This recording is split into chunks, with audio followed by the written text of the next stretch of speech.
అలానే మిస్సెస్ రావు, భారత ఆర్థిక వ్యవస్థ ప్రకటించినటువంటి ర్యాంకుల ప్రకారం తెలుగు రాష్ట్రాలు ఏ స్థానంలో ఉన్నాయి, భారతదేశం ప్రపంచంలో ఏ స్థానంలో ఉంది అనేది మనం విశ్లేషణ చేసుకుంటే భారతదేశం ఇప్పుడు 4వ ఆర్థిక వ్యవస్థగా, అతిపెద్ద ఆర్థిక వ్యవస్థగా అవతరించింది. ఇది IMF నిర్ధారించింది. గత ఏడాది కంటే ఈ సంవత్సరం వృద్ధి రేటు 7.4గా ఉంది. గత ఏడాది కంటే కూడా ఎక్కువగా ఉంది. భౌగోళికంగా అనిశ్చితమైనటువంటి పరిస్థితులు ప్రపంచవ్యాప్తంగా కనిపిస్తున్నప్పటికీ కూడా భారత వృద్ధి రేటు చాలా బలంగా పెరుగుతూ ఉంది. అయితే ఆ భారతదేశం యొక్క GDP స్థిరంగా పెరగడం వెనుక రాష్ట్రాల యొక్క అభివృద్ధి, రాష్ట్రాల యొక్క పాలసీలు బాగా ఉన్నాయి అనేది ఇప్పుడు ఆర్థికవేత్తలు అంచనా వేస్తున్నారు. సాధారణంగా భారతదేశం, ఒక దేశం యొక్క ఆర్థిక పరిస్థితి ఆయా రాష్ట్రాల మీద ఆధారపడి ఉంటుంది. ప్రత్యేకించి భారతదేశంలో ఫెడరల్ వ్యవస్థ, భారతదేశంలో ఆయా రాష్ట్రాల అభివృద్ధి మీదనే భారత యొక్క GDP ఆధారపడి ఉంది, GSDP మీద. సో GSDP లెక్కను తీసుకుంటే భారతదేశంలో ఏ రాష్ట్రం టాప్లో ఉంది, తెలుగు రాష్ట్రాల పరిస్థితి ఏంటి అనేది కనుక చూస్తే టాప్లో మహారాష్ట్ర ఉంది. మహారాష్ట్ర నెంబర్ 1 పొజిషన్లో GSDPలో గ్రోత్ ఇంజిన్లో ఫస్ట్ ఉంది భారతదేశానికి. తెలుగు రాష్ట్రాల్లో సాధారణంగా కనీసం టాప్ 5లోనే తెలంగాణ ఉంటుంది అనుకున్నారు, కానీ తెలంగాణ 7వ ప్లేస్లో ఉంది. ఆంధ్రప్రదేశ్ లాస్ట్లో ఉంటుంది అనుకున్నారు, కానీ తెలంగాణ తర్వాత ఆంధ్రప్రదేశ్ అంటే 8వ ప్లేస్లో ఉంది GSDPలో ర్యాంకింగ్లో. అంటే టాప్ 10లో ఉన్నాయి, టాప్ 5లో అయితే లేవు. ఇప్పుడు భారతదేశం యొక్క GSDP అలాగే భారతదేశం యొక్క గ్రోత్ రేటు, ఆ తర్వాత రాష్ట్రాలది తీసుకుంటే కనుక ఫస్ట్ మహారాష్ట్ర ఉంది. ఆ తర్వాత ఉన్నటువంటి రాష్ట్రాలు ఏంటి, మన రాష్ట్రంలో ఎంత GSDP ఉందనేది మనం లెక్క తీస్తే కనుక ఇది కేంద్ర ఆర్థిక శాఖ విడుదల చేసిన దాని ప్రకారం ఇప్పుడు మనకి 4వ స్థానంలో 4వ అతిపెద్ద ఆర్థిక వ్యవస్థగా భారతదేశం ఉంది.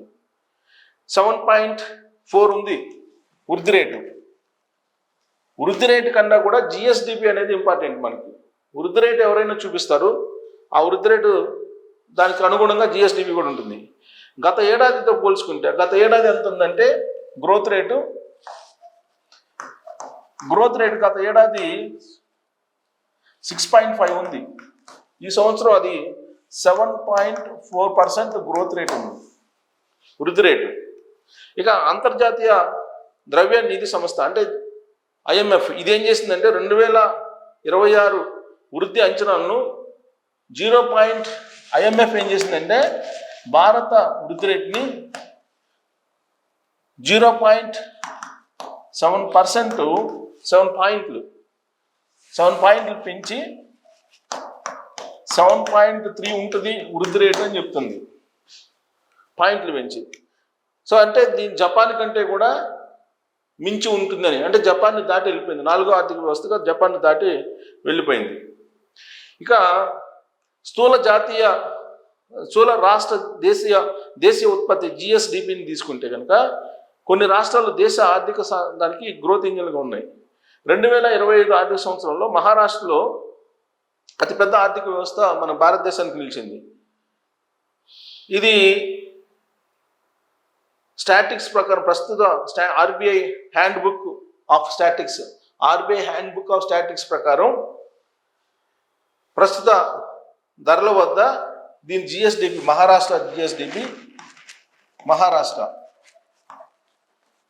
దీన్ని 45.32 లక్షల కోట్లు ఉంది GSDP. అంటే స్థూల రాష్ట్ర ఉత్పత్తి, జాతీయ ఉత్పత్తి అని అంటారు. ఇది గ్రాస్ స్టేట్ డొమెస్టిక్ ప్రొడక్ట్, స్థూల రాష్ట్ర దేశీయ ఉత్పత్తి అని అంటారు. ఇది దేశంలో అనేక రాష్ట్రాల కంటే ఎక్కువ ఉంది. ఆ తర్వాత 2వ స్థానంలో తమిళనాడు ఉంది. తమిళనాడు ఇది 31.19 లక్షల కోట్లు దీని రాష్ట్ర దేశీయ ఉత్పత్తి. ఇది ఏముందంటే మహారాష్ట్ర అంత బలంగా ఉండడానికి కారణం ఏంటంటే ముంబై నగరం ఉండటం, ముంబై నుంచే దానికి బాగా రెవెన్యూ వస్తుంది. తమిళనాడుకి ఏంటంటే పారిశ్రామిక అలాగే తయారీ రంగం ఇక్కడ స్ట్రాంగ్ ఉంది. అందుకే 31.19 లక్షల జిఎస్డిపిని నమోదైంది.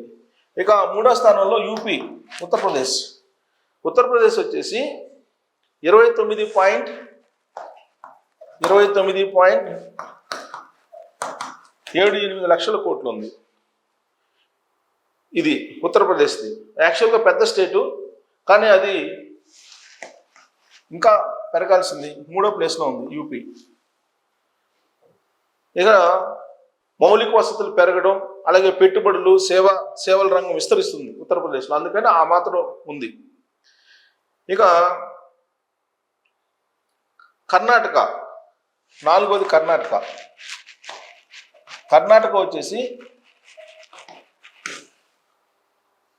28.84 లక్షల కోట్లు.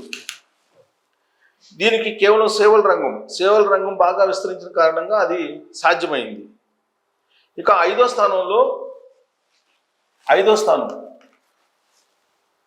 స్థానం వచ్చేసి మనకి వెస్ట్ బెంగాల్ ఉంది. ఇదంతా వెస్ట్ బెంగాల్ ఏంటంటే 18.15 లక్షల కోట్లు. ఆరో స్థానంలో రాజస్థాన్. ఇదంతా 17.04 లక్షల కోట్లు ఉంది ఆరో స్థానంలో. సో ఇక్కడ మనం ఏడో స్థానం చూద్దాం. ఇక్కడ దాకా మనం first, second, third, fourth, fifth చూసాం. ఇక ఏడో స్థానం చూద్దాం. ఏడో స్థానంలో తెలంగాణ ఉంది. తెలంగాణది ఎంత ఉందంటే 16.41 లక్షల కోట్లు. ఇది జిఎస్డిపి తెలంగాణది. 8వ ప్లేస్లో ఏపీ ఉంది. ఏపీ జిఎస్డిపిలో తెలంగాణలో కేవలం ఆ జిఎస్డిపి రావడానికి కారణం ఏంటంటే టెక్నాలజీ సేవ, ఈ రెండుని బేస్ చేసుకొని. ఇక 8వ స్థానంలో ఏపీ ఉంది. ఇది 15.93 లక్షల కోట్లు జిఎస్డిపి. దీనికి కారణం మిగతా రాష్ట్రాల సేవలు, టెక్నాలజీ ఈ రెండే తెలంగాణకి. కానీ ఆంధ్రప్రదేశ్కి వచ్చి వ్యవసాయం ఉంది. మిగతా ఏ రాష్ట్రానికి లేని విధంగా జిఎస్డిపిలో ఈ స్థాయిలో ఉండటానికి ఆంధ్రప్రదేశ్ వ్యవసాయం, ఆక్వా, పోర్టులు ఈ మూడు కారణంగా జిఎస్డిపి అత్యధిక 5వ ప్లేస్లో నిలబడటానికి కారణమైంది. సో ఇలా ర్యాంకింగ్స్ ఇచ్చుకుంటూ వెళ్ళారు. 9వ స్థానంలో మధ్యప్రదేశ్, పెద్ద రాష్ట్రం ఇది, మధ్యప్రదేశ్ ఉంది. ఇది 15.03 లక్షల కోట్లు ఉంది. 9వ స్థానంలో ఉంది. ఇక 10వ స్థానంలో ఢిల్లీ ఉంది. ఢిల్లీ 10వ స్థానంలో ఉంది. 12.15 లక్షల కోట్లు. సో కాబట్టి జిఎస్డిపి లెక్కలు ఇక ఈశాన్య రాష్ట్రాలు, అరుణాచల్ ప్రదేశ్ ఇవన్నీ కూడా తక్కువ ఉంటాయి. 44,228 కోట్లు జిఎస్డిపి ఉన్నది. మేఘాలయ ఇటన్నిటిలో తక్కువ ఉంది. సో రాష్ట్రాలకు వచ్చేటప్పటికి టాప్ 10లో మనం 6, 7, 8 ప్లేస్లో ఉన్నాం. తెలంగాణ అలాగే ఆంధ్రప్రదేశ్. ఇది జిఎస్డిపి.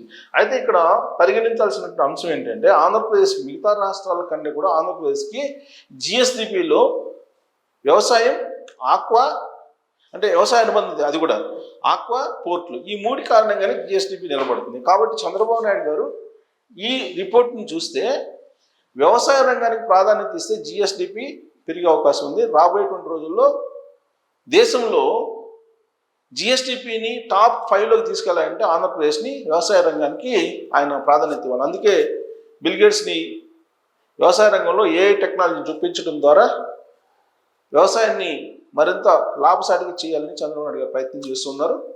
సో కాబట్టి రాబోయేటువంటి రోజుల్లో ఆక్వా, వ్యవసాయం మీద దృష్టి పెడితే టాప్ 5లోకి ఆంధ్రప్రదేశ్ వెళ్ళేటువంటి అవకాశం ఉంది. తెలంగాణ కేవలం సేవల మీద ఆధారపడింది, టెక్నాలజీ సేవల మీదనే ఆధారపడింది ఇప్పుడున్న జిఎస్డిపికి. ఒకవేళ ఐటీ కనుక దెబ్బతింటే రాబోయేటువంటి రోజుల్లో తెలంగాణ జిఎస్డిపి ఇంకా తగ్గేటువంటి ప్రమాదం కూడా పొంచి ఉంది. కాకపోతే ఇప్పుడు ఈ జిఎస్డిపి ఉండడానికి కారణం ఏంటంటే చంద్రబాబు నాయుడు గారు విజన్ 2020 అప్పుడు తయారు చేసిందే ఇప్పుడు తెలంగాణకి జిఎస్డిపిలో 7వ ప్లేస్గా నిలపగలిగింది అనేది ఆర్థికవేత్తలు చెప్తున్నట్టు అనమాట. మరి దీని మీద మీరు కామెంట్ చేయొచ్చు. Thank you.